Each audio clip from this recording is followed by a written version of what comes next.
C'est vrai, pour ceux qui ne me connaissent pas, c'est M. Pitakwira Bionaï Justin. Je suis député national. C'est ma 3e législature. Je suis ministre honoraire aux relations avec le Parlement et au développement rural.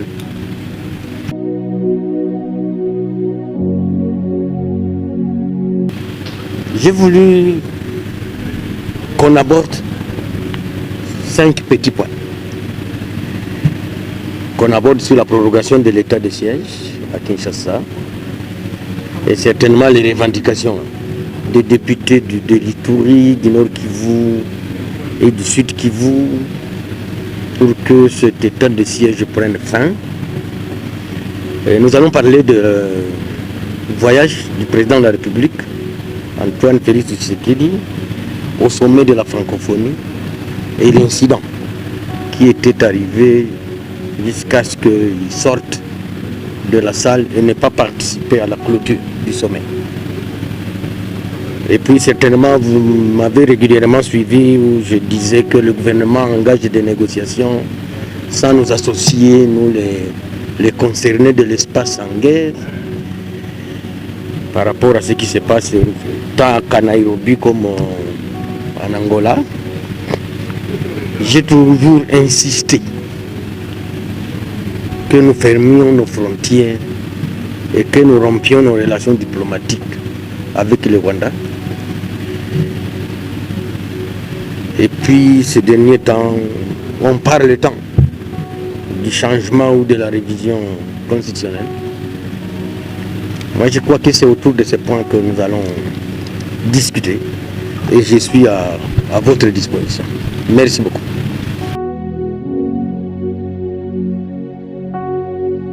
Qu'est-ce que nous reprochons à l'état de siège? Il faut d'abord savoir que ça fait 3 ans que l'état de siège a été institué.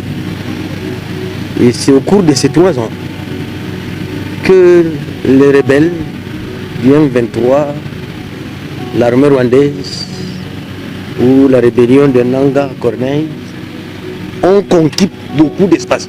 C'est pendant cette période.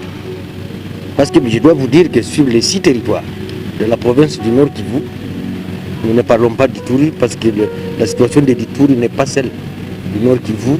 Il y a au moins 4 territoires entamés ou occupés par les rebelles. Et notre armée, que nous continuons à féliciter et à encourager, n'a jamais récupéré aucun village. Donc, autour de ces 3 ans, nous nous sommes dit, est-ce que vraiment l'état de siège, c'est la cure pour mettre fin à la guerre?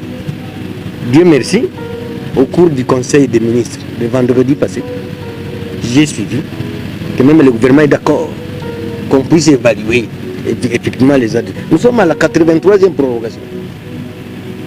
Alors, nous pensons effectivement que comme la question a été traitée au conseil des ministres, nous pensons que notre voix a été entendue. En ce qui concerne l'état de siège, il n'y a aucun autre commentaire. Nous supposons qu'on nous a écoutés, que la question sera prise très au sérieux, s'il vous plaît, et que l'état de siège, pour nous sincèrement, Ituri, Nord Kivu et Sud Kivu, ce n'est pas la solution. J'ai suivi la polémique du gouverneur militaire de l'Ituri avec notre président de l'Assemblée nationale qui reprocherait à certains de nos collègues députés d'entretenir des groupes armés dans l'Ituri. Nous espérons que des preuves seront là. Parce qu'à un moment, les gens qui ne sont pas concernés par cette guerre, quand nous voulons traiter de la réalité du terrain, les gens pensent que nous nous agitons. On ne s'agite pas. S'agissant de ta question de quel est l'objectif que je poursuis dans mon combat, je suis dans ce combat depuis l'âge de 23 ans. Depuis l'âge de 23 ans, je me bats pour l'avenir de mon pays. Et la patrie, pour un homme responsable, on la considère comme sa propre mère. Qu'autant chacun de nous est né d'une mère et chacun n'a qu'une patrie. Alors quand vous voyez ce que les Rwandais se permettent au cours de ces 30 ans, et tout le monde est en train de se cacher sous la table, nous pensons qu'il faut qu'il y a quand même un sacrifice, il y a un prix à payer. C'est celui-là que moi je suis en train de payer. Ce n'est pas du populisme, je suis sérieux et je sais que les Congolais me suivent et je sais qu'ils me prennent au sérieux.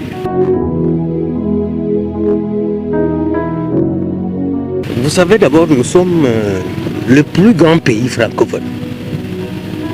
Et nous supposons que dans toutes les organisations où nous sommes membres, nous avons besoin de la solidarité. Alors, premier pays francophone du monde, qui est la République démocratique du Congo, a déjà perdu plus de 10 millions de personnes. Il y a plus de 7 millions de déplacés internes, sans parler de ceux qui ont fui le pays pour fuir la guerre. Et Macron, lui, président français, il cite les guerres de l'Ukraine, il cite les guerres du monde entier, du Liban, de Gaza, mais il ne cite pas la guerre de la République démocratique du Congo. Parce qu'il a peur du président rwandais Kagame qui est présent. Le mot peut vous choquer. Moi, je considère aujourd'hui la francophonie face à la République démocratique du Congo comme une toilette, comme un WC. Or, un proverbe dit que tout celui qui veut traîner dans le WC, c'est qu'il a envie des odeurs. Je ne sais pas si vous me suivez très bien. Tu traînes dans la toilette, c'est que tu as envie des odeurs. Notre place n'est pas dans la francophonie. La francophonie a une secrétaire générale qui est rwandaise, alors que le Rwanda est devenu pays anglophone. Au Rwanda, on enseigne en anglais, on n'enseigne plus en français. On chante l'hymne national soit en Kinyarwanda, soit en anglais. On ne chante pas l'hymne national du Rwanda en français. Et nous, d'ailleurs, même notre enseignement, on devait maintenant l'adopter dans nos 4 langues nationales. Notre hymne national devrait être traduit dans les 4 langues nationales. Même moi-même, je parle encore ce français ici parce que je voudrais qu'ils m'entendent. Désormais, je vais commencer à parler soit en lingala, soit en swahili, soit en chiluba, soit en kikongo. Je ne serai pas limité. Vous savez, les Sud-Africains, pour que l'apartheid prenne fin, il y a eu un prix à payer. Et Mandela en a payé plus cher, 27 ans de prison. C'est le jour que Mandela est sorti de la prison que les Noirs sud-africains se sont libérés. Si nous pensons que nous n'avons aucun sacrifice à prendre pour nous débarrasser du Rwanda, nous nous trompons. Parce que j'ai des amis qui me disent, M. Bitakoura, pourquoi vous demandez qu'on ferme les frontières? Nous allons nous approvisionner où? Parce que moi, j'ai fait Goma régulièrement. Vous voyez vers 16h, 17h, les gens qui vont au Rwanda, ils travaillent en RDC, ils vont dormir au Rwanda. Il faut fermer ces frontières pour qu'on sache est-ce que les gens qui dorment au Rwanda sont des Rwandais ou ils sont des Congolais. Il faut les fermer. Il y a un prix à payer face à cette guerre. Les Congolais, il y a un prix à payer. Mes frères de Goma, de Bukavu, de Bunia ou d'ailleurs, nous avons un prix à payer. Et c'est comme ça effectivement que je suis sous forme d'une campagne de conscientisation pour que les Congolais sachent que nous sommes un corps malade. Quand l'oreille souffre, c'est que même le pied est en train de souffrir. Il ne faut pas que les gens qui sont au Katanga pensent que comme eux ils sont dans la paix, que tout le Congo est dans la paix. Non, non. Il y a une partie du Congo où les animaux vivent mieux que les Congolais.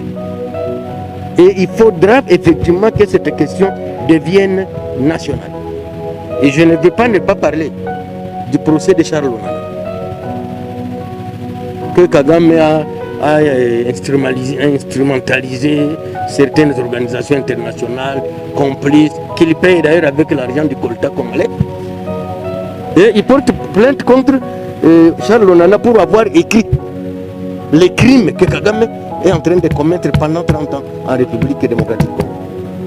Dieu merci, ici c'est l'occasion de remercier tous les Congolais de la diaspora. Nous avons suivi comment ils sont allés lui apporter leur soutien, leur réconfort. Nous-mêmes à Kinshasa, nous étions organisés avec les amis de Charles Onana pour les soutenir et nous allons continuer à les soutenir parce que son procès c'est pour le mois de décembre. D'ailleurs nous envisageons de tourner à travers toutes les provinces de ce pays pour que tout le monde prie pour Charles Onana parce que Charles Onana aujourd'hui incarne le combat des Congolais. Il n'est plus franco-camerounais, il est devenu plus que Congolais. Et ici d'ailleurs je devais demander à son Excellence Monsieur le Président de la République de lui délivrer un passeport diplomatique congolais. Ça sera une récompense méritée. Et je sais que nous tous, nous sommes derrière Charles Onana pour que rien ne lui arrive. Si quelque chose lui arrive, c'est Kagame qui aura gagné.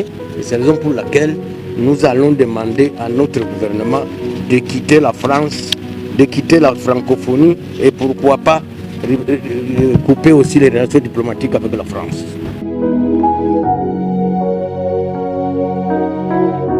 Les gens, effectivement, parlent de la révision ou du changement de la Constitution. Moi, personnellement, ça vient du cœur. La priorité de la République démocratique du Congo aujourd'hui, c'est libérer la partie occupée par le Rwanda et tous ses complices. Si un Congolais a une autre priorité, sans avoir libéré tout le Congo, en tout cas, il n'a pas ma main. Le reste, nous pouvons discuter entre Congolais. Moi, ma priorité est que j'apprenne, je ne sais pas si c'est par négociation ou par force, que le Congo entier a récupéré ces 2 345 000 km² 409. C'est ce que je cherche. Les autres polémiques, il faut vraiment m'en épargner.